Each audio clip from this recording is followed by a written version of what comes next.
Vi here, and in this video we will go over weapon crafting. First, I'll cover the basics of weapon crafting. Expect to see this exact clip in all the weapon crafting videos, so skip ahead if needed, though it would help me if you watched it all. As always, if you find this helpful, leave a like on the video, comment and subscribe as it will help me out.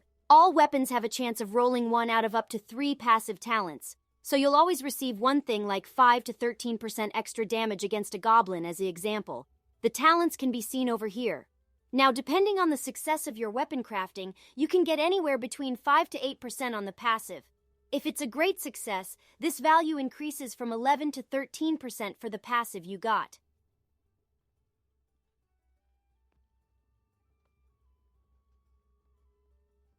Another thing is the sockets on a weapon. This can be seen over here. All weapons have a 100% chance of getting one socket, whereas any additional socket is determined by the success of the weapon crafted.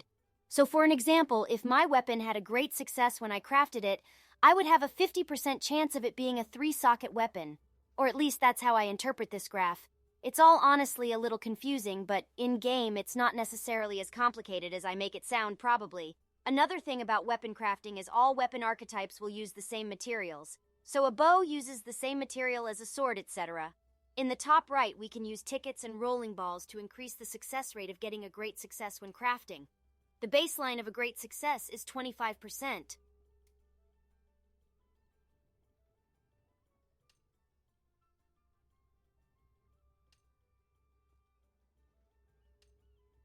So, in an ideal perfect scenario, we would want a great success that grants us 4 sockets. With the passive, we would want such as Goblin Slayer with a max roll of 13% damage increase. So pray to RNGesus that you get the ideal perfect scenario at endgame.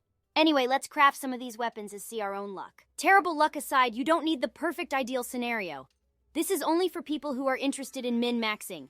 Here's an example of my frostbow with 4 sockets, a mid-roll of 12%. But the passive isn't great. Another form of RNG is the plugins that go into sockets can range anywhere between 1-star and 5-star. So for a true perfect ideal scenario, 4 sockets, 13% of the passive you want, and 4 5-star plugins of your choice. Plugins can boost your damage for skills, reduce cooldowns, etc. Hey skippers, here's how to craft the level 50 weapon.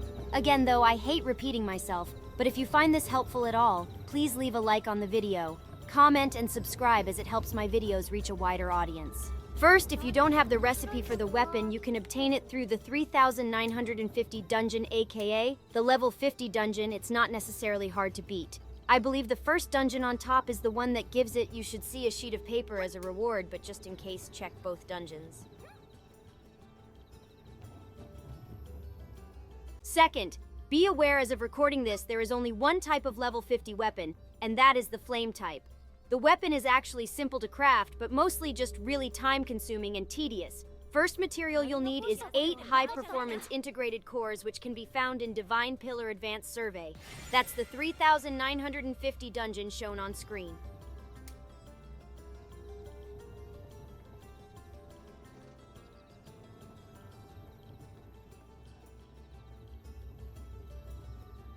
Second material you'll need is 8 Sturdy Fang Fossil, which can be found in Giant Dragon Claw Marks Advanced Research. That's the second 3950 dungeon shown on screen. I recommend using your double dungeon ticket rewards if you have any just to speed it up.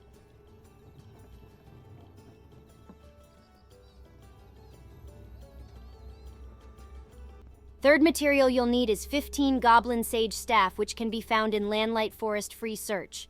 That's the free mode dungeon where the robot Bee Imogen can be found on the second map. Remember, I don't count hubs as a map. You'll want to head to the area I do and kill a bunch of red goblin. I recommend partying up and spreading out slightly to make farming it go faster.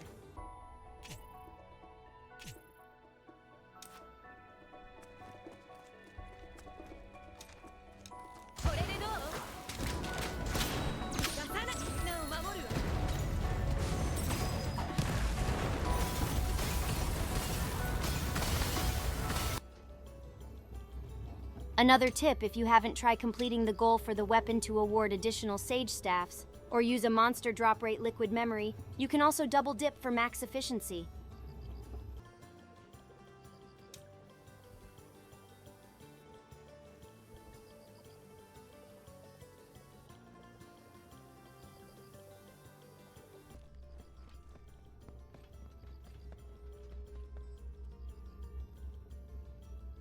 Fourth material is ringstones, which by now you should all know we obtain them just by gathering rocks while out adventuring. Though something else you should be mindful of is the amount of Luno needed to craft it. 1.8 million isn't necessary, just so easy to get despite me having 4 million, so I recommend buying a craft cost reduction liquid memory to reduce the cost of it. It's not much, but it still helps.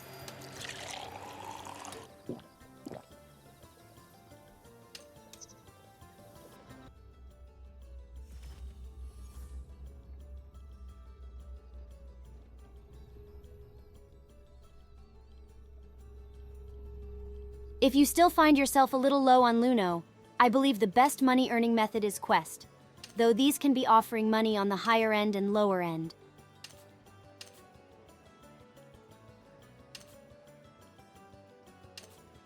You can also farm the 3,950 dungeons, as they give a decent amount too, but I don't think the time spent in the dungeon is necessarily the fastest compared to questing. Finally, you can also get money from your adventure boards. Take the class Alpha Skill adventure boards. Occasionally they reward you with 1 million Luno.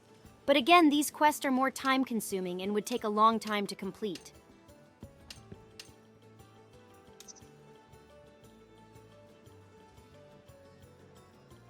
Overall, that's it for the weapon crafting series for now. If you found this helpful again, I'm once again asking for your likes, comments, and subscriptions. That's it for the video. Thank you for watching.